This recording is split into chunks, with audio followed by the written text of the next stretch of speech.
What's up, guys? Welcome back. In today's video, I think I am paying some attention to my Dodge Diplomat. If you guys have been on the channel, you've seen this car, but if you're new, this is my 1987 Chrysler Dodge Diplomat that I purchased. This was the first car I purchased when I moved to Chattanooga, Tennessee from New Hampshire last summer, basically as a daily driver, but also because I couldn't pass it up. It's a one owner, 28,000 original mile Dodge Diplomat. This has the 318 in it. It's an air conditioned car. Being a Southern car, it's never been outside of the Kingston, Knoxville, Tennessee area. I bought it off of a 95-year-old woman whose next door neighbor, who's also an elderly man, was selling it for her. It had been on the road up until a couple years ago, which was good to know that even though it's a low mileage car, it had been driven. So I ended up doing all the ignition right from the coil all the way out to the plugs. But any excuse to work on or tinker on the Diplomat to become more excited about it is a good excuse in my opinion. So if you know me personally or you follow me on Instagram, you know I've kind of been trying to sell this car for a while. But I never listed it on Facebook. I never listed it on Bring a Trailer or anywhere else online. I'll just make an Instagram post or a story post here and there being like, hey, the Diplomat's for sale. Lots of people were interested, but logistically couldn't make it happen, whether or not they were too far away or just whatever. Plenty of interest since the car is really, really cool in an incredible condition. Being from New Hampshire, to look underneath a 1987 car with this low miles that is this brand new underneath is absolutely mind-blowing. The car is basically brand new underneath. It is brand new underneath. So I really did want to dive into this car. I wanted to build suspension for it, do wheels, and really make it something cool. The suspension in this car is really kind of annoying. The rear end is a straight axle leaf spring, which is whatever, but it's a unibody car, so to go really, really low in the rear, you'd kind of have to four-link it and cut the floors out. But being a straight axle, leaf spring rear end, I only have like a few options. I can raise the shackles, which I think I have room to do, and block the stack down, raising the axle. So basically it's like a mini truck if you're just going to put blocks. You know, you've only got so far you can go before your U-bolts touch the ground. But in the front's the wild card. Dodge and Mopar in general were using a lot of lateral torsion bar suspensions. This one does utilize a torsion bar suspension, but it's transverse in the front.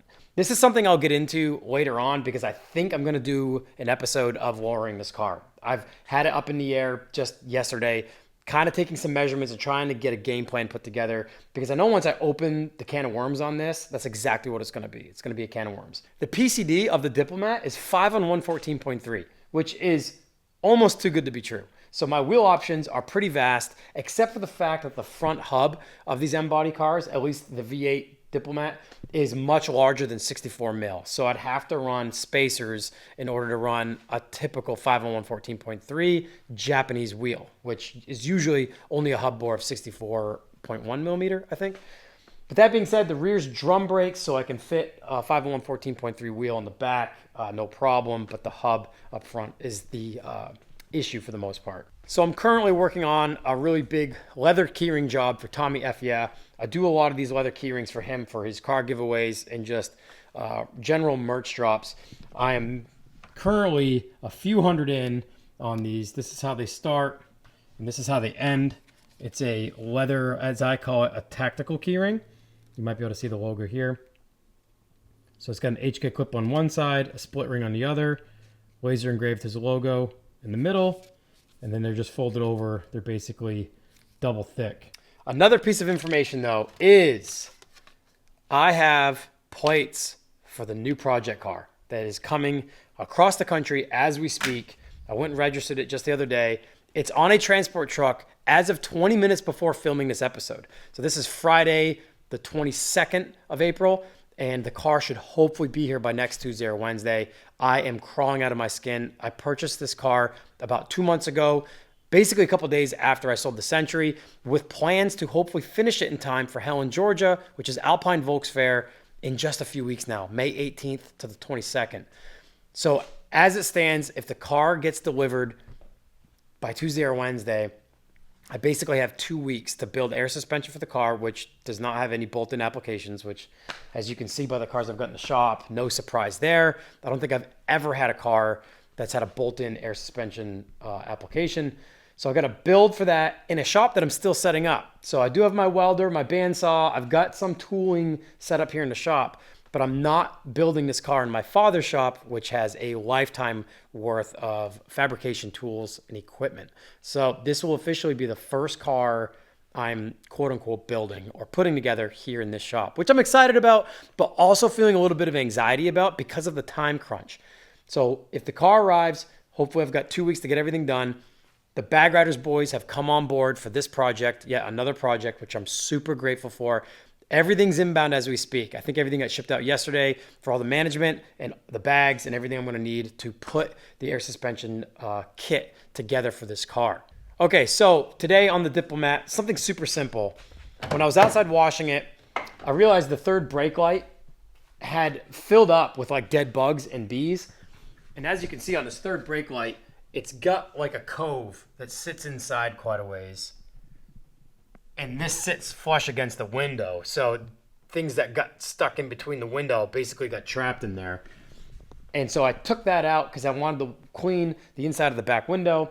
And to do that, I took the third brake light out and then realized that I kind of had an idea for deleting the third brake light because I do like that fishbowl look, that old fishbowl look with no third brake light. There's no defrost lines in the rear window. It's just a giant fishbowl. So I think what I'm going to do is I'm going to take that out. There's a bracket that pokes up that the side of it mounts to. You can see where the screw is.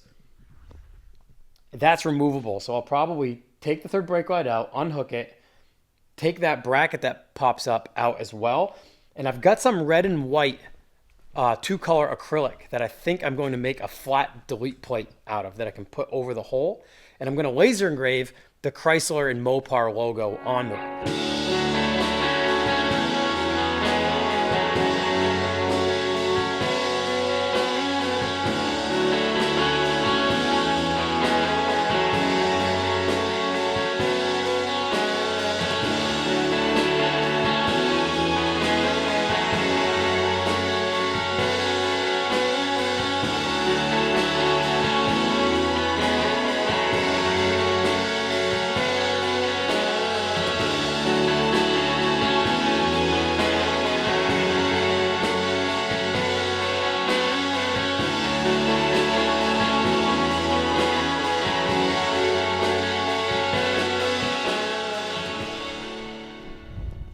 Well, that's basically all I was looking for. Something super simple, just that little block-off plate with the logo in it.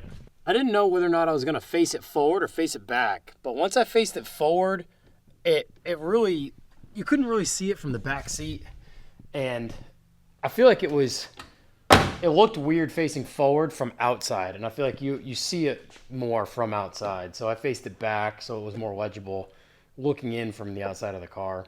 But it's temporary. I might end up utilizing the base of the third brake light, like the actual base right here. If I end up diving into this car in a future episode and build suspension for it, I might use the base and build like a clear acrylic lowrider plaque for the car, like a Ludwig's Garage one like I have in the Corvair here. Maybe not something this big. Maybe not something that big, but I might be able to utilize that base to make it look all OEM. For now, that's good enough.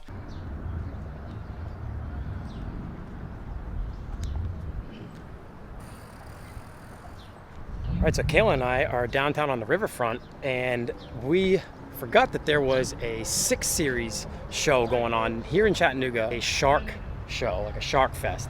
And it's all 6 Series. So we decided to bring the 700 down and play BMW with everybody, even though we're the black sheep.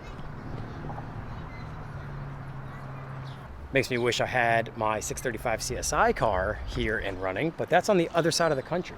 So we're gonna walk down the row and take a look at what's here.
All right, guys, that's going to do it for this episode. This kind of spanned out across a few days and involved a few different things. Hanging out at the SHARKFEST show was the highlight of the weekend for sure. Huge thanks to Jeff Downing and Nat for letting me stay, basically. I wasn't going to say welcoming me. We'd heard word or got reminded that the SHARKFEST was going on right here in Chattanooga on the riverfront. And we came home from the 90s meet downtown with the Diplomat and picked the 700 up and headed down to the riverfront and kind of snuck in. And luckily, it was just a great time to have the 700 there.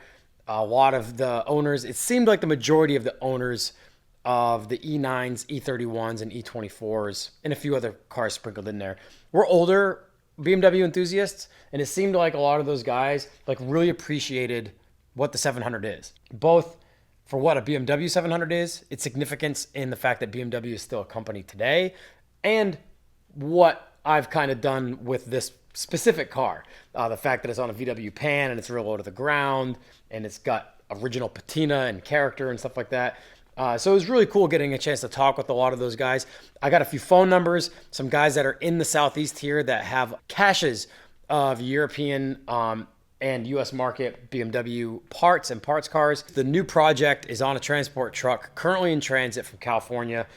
It's Sunday as I'm recording this now, and the driver said it may be about Tuesday or Wednesday that he's getting here to Chattanooga. If you're on the Patreon, you've seen the car, you've seen photos. I've been keeping you up to date on what is happening and what's going on with that car. So super excited to finally see that thing in person and drive it. I've got plates for it. Everything's ready to go. So just a few days, we'll be posting an episode of taking delivery of that new project, and then it will be hitting the ground running. I mean, I've got 2 weeks. At the end of this upcoming week that the car hopefully arrives here, I'll have 2 weeks to get everything done in time for Alpine Volkswagen Helen. Well, thanks again for watching, guys. Lots more coming soon. Sorry there's no podcast episode this upcoming week. Last week was just insane. I know the next few weeks are going to be equally as insane. I'm really trying to stay on the once a week podcast regimen like I was before I moved here to Chattanooga. I hope I can somehow find more hours in the day and keep that rolling. So I really appreciate all of you guys' support on the podcast and understanding that it's a lot for one person to do, but I'm really excited about it. I still have the momentum and the motivation on it. So thank you guys for watching. We'll see you in the next episode.